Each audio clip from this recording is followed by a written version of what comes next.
The power of Tenpai is insane, and with all the snake eyes running around, what better way to beat fire than with fire? What's up guys, and welcome back to the channel. Today I have one of the craziest blind second decks that I've been able to play in quite some time. We're gonna go through the card by card, and of course I'll show you what I'm playing and why I'm playing it, but make sure you stick around to the end because not only will I show you guys some of the crazy OTKs this deck can do, but also I'll show you what to do when your opponent makes you go first. But first, before we jump into all that, make sure you grab yourself a cup of coffee or something. That way you guys can sit down and tune in.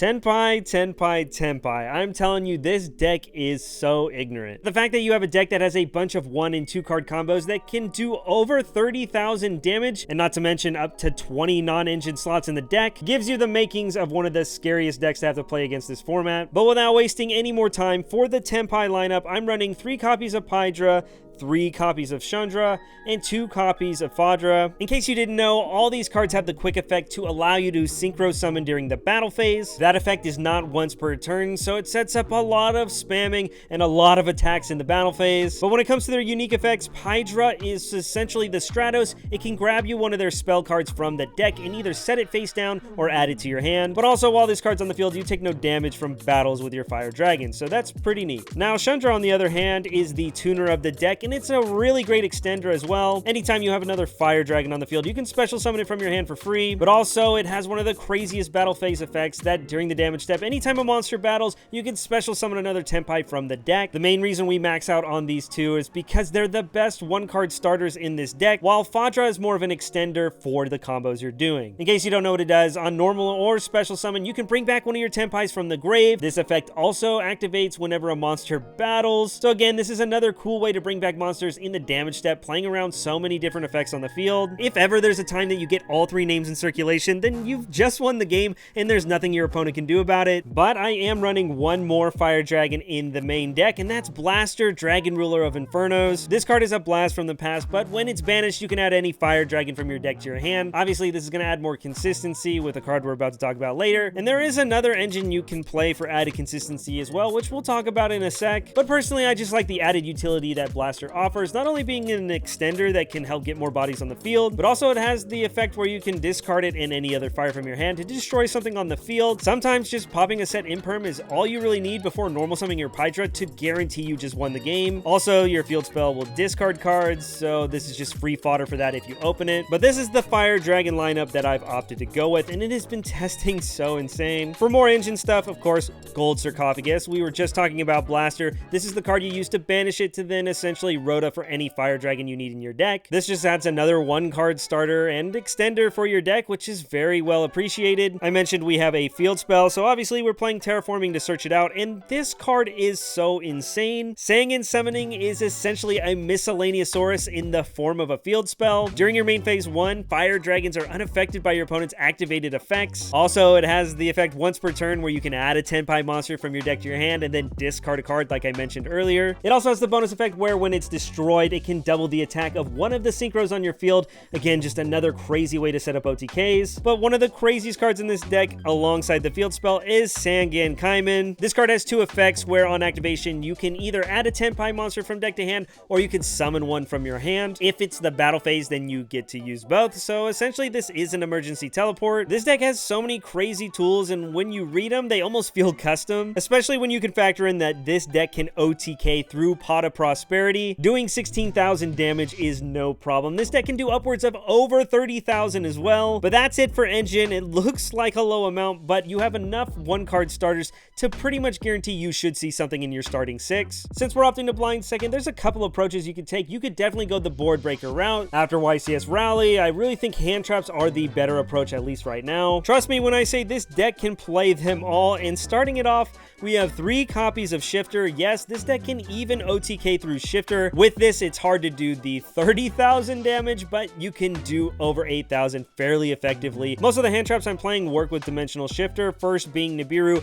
a powerhouse in this format, especially with all the Omni Negates gone. We're also playing 3 copies of Ash and 3 copies of Mourner, again, both working under Shifter, as well as 3 copies of Infinite Impermanence. This is already 15 hand traps, but wait, there's more. I'm also playing 3 copies of Effect Veiler, and while this doesn't work under Dimensional Shifter, in theory, if you open both, say your opponent normal summons Ash, you can activate Shifter and then Chain Link to ditch the Veiler and target the Ash. The Chain Link will resolve backwards, Veiler will negate the Ash, and then Shifter will resolve after, so you're good to go in that regard. But the last 2 hand traps, which, by the way, I am essentially playing 20 hand traps in this deck, is 1 copy of Magnamut and 1 copy of Druid's Worm. I know it's crazy, so many different hand traps, and that just shows you how much room there is if you wanted to play other non-engine, but I personally like Magnamut because it essentially acts like engine because it can search any dragon, and Druid's Worm is just kind of my 40th card. There are some other options I've considered as well. Speaking of other cards you could consider, rather than playing Goldsark and the Dragon Ruler, you could play something like Set Rotation with the new field spell out of Legacy of Destruction. Way Where There's a Will is a field spell that can add consistency if you draw it going second, but usually you want to have this be your secondary target for Set Rotation, essentially giving you another terraforming in the deck. I definitely think there is some merit to running a second field spell in the deck, especially with some of the combos that I do when I'm forced to go first,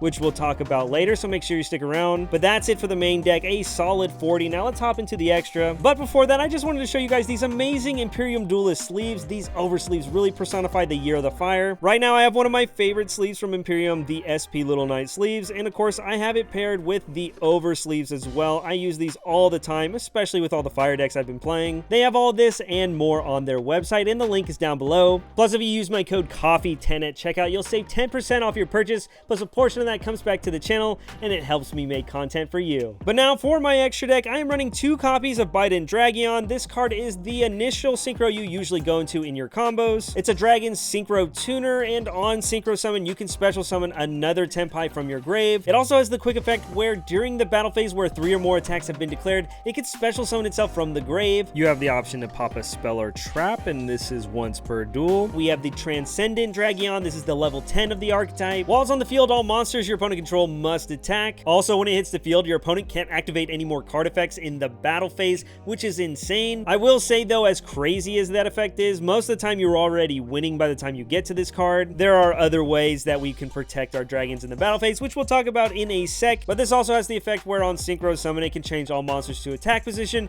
and has the same graveyard effect as the other Tenpai, where if there's 3 or more attacks in the turn, you can bring it out from the grave once per duel. Except this has the option to pop any card. But then for our last Dragion, the Trident Dragion, this card is so crazy in this deck. Unfortunately, the price of this card has gone to the moon, probably because the rarity of these cards are extremely low, but having a card that can destroy up to 2 cards you control and then gain an attack for each card destroyed obviously sets up for some crazy OTKs. That's 9,000 damage on its own. Plus, like I mentioned, when you pop the field spell, it doubles one of the synchros attacks, so you can see 18,000 damage in one card.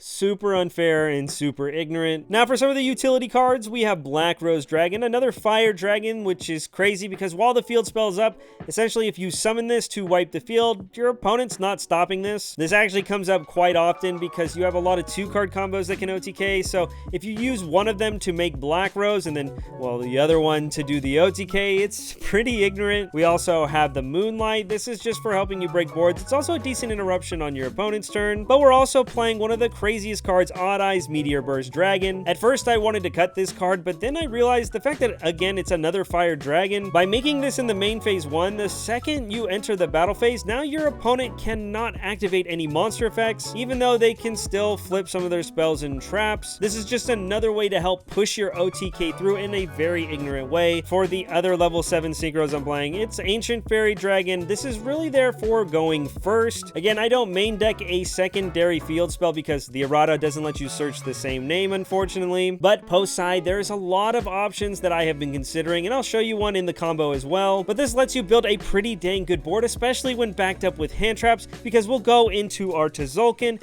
and make our Crystal Wing Dragon. The fact that this deck can do this is hilarious, and it's also funny because you get to set up Hieratic Seal of Heavenly Spheres alongside it. There are some other synchros that I have considered. Samurai Destroyer is definitely a solid option. This is one of the best outs to the Yubel deck. But instead of all that, we are playing the Link Climb OTK. We have the Hida, we have the Promethean Princess, we have the Salamangrate, and Zelantis for the OTK. I know it seems kind of redundant. This deck has 100 ways to OTK, but this is just there in case your opponent is side decking something like Dimensional Barrier. But again, if D Barrier falls off in popularity, then we can definitely have some more utility spaces added to this extra deck. But without wasting any more time, let's hop into some of the combos. So for the first combo, I just wanted to show what a 1-card OTK looks like. All you need is one of these 4 cards or any way to get to them. In this case, we'll just start with a Shundra and show you what we can do with this. Simply put, we will normal summon the Shundra, and right away we can enter the battle phase. We will declare an attack, and in the damage step, we can now activate its effect to special summon one from the deck. Here we can bring out the Pydra and use its effect to search one of the spells. The Singing Kaiman gets added to hand, and now we can attack for another 17. Then after that, we can activate either of these monsters' effects to synchro summon. Again, the synchro effect is not once per turn if they leave the field and come back. So we'll say we activate Shundra, we'll synchro 7, Biden hits the field, and we'll use its effect, and we can special summon any one of these from the grave, preferably the non-tuner because the synchro is a tuner. Now you get in for another 26 and another 17. This is already 7,500 life points of potential damage. Obviously, if your opponent has bodies on the field, then it'll be a little bit less. Now we can activate the Kaiman, and we can use it to add ourselves the Fadra,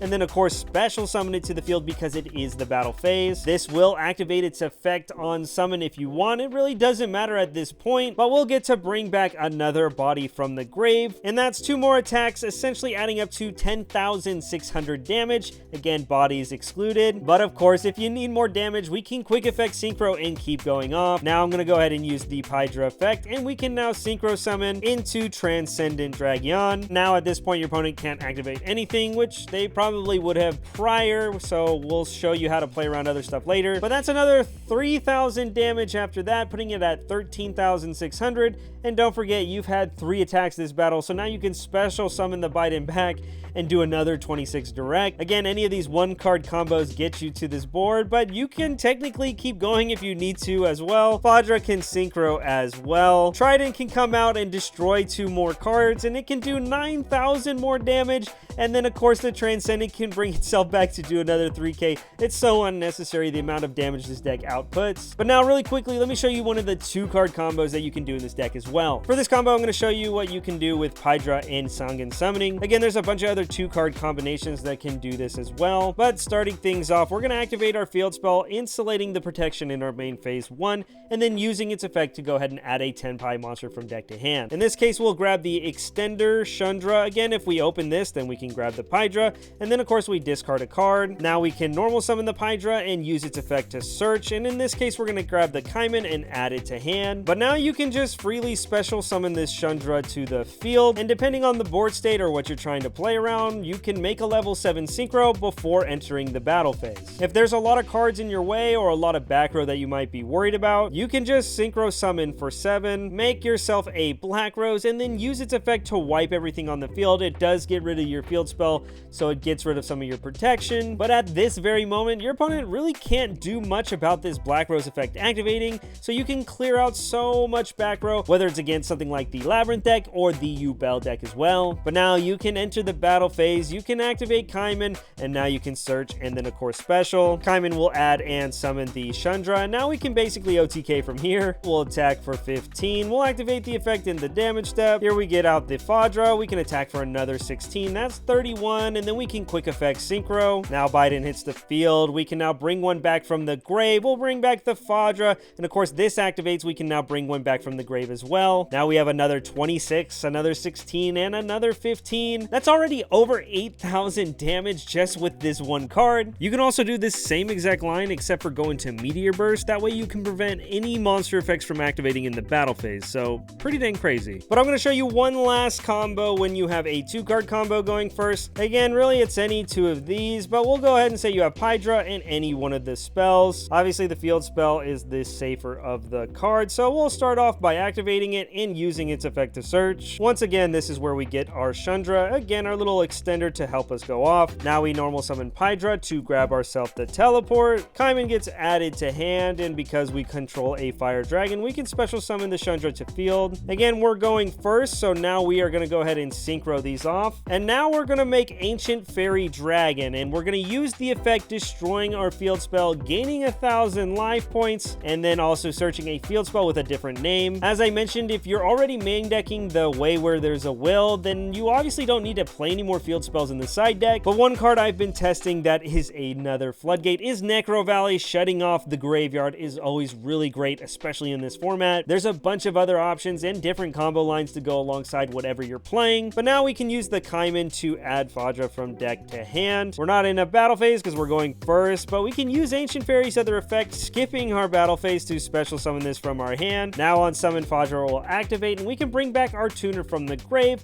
and now we have a Synchro 7 on the field. Again, some people play stuff like Shooting Riser, you can dump like Shufflers to the grave. There's all kinds of different combos you can do. For me personally, I think it's good enough just to go into our Bident and use the effect to bring back one of our dragons to the field. Now you have 2 level 7s, one is a tuner and one is not. We can synchro these off into our Tzolk'in, and we have this field spell that we can now set face down and activate its effect. We get ourselves a free Crystal Wing Dragon, and now we can go ahead and link these 2 dragons off into the boss monster of our extra deck, the Heraldic Seals of Heavenly Spheres. Once you're all done, now you can activate that Necro Valley, and here's your end board. Controlling the grave, a monster effect negate, a bounce with follow-up, or potentially a board wipe or another bounce. So many different things you can do just with spheres. Another thing to note was back at the point where we had Tzolk'in in that extra body, if we ever had another extender or a card like Blaster, whatever the extra body may be, Blaster's probably the most ideal because it would have been the card you discarded off the field spell.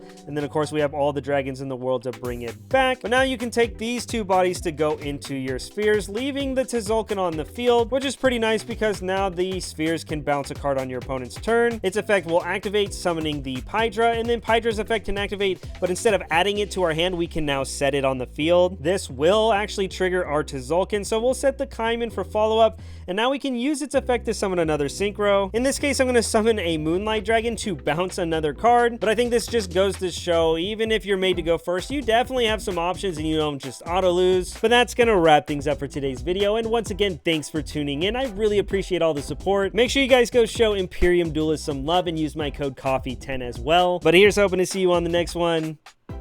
Peace.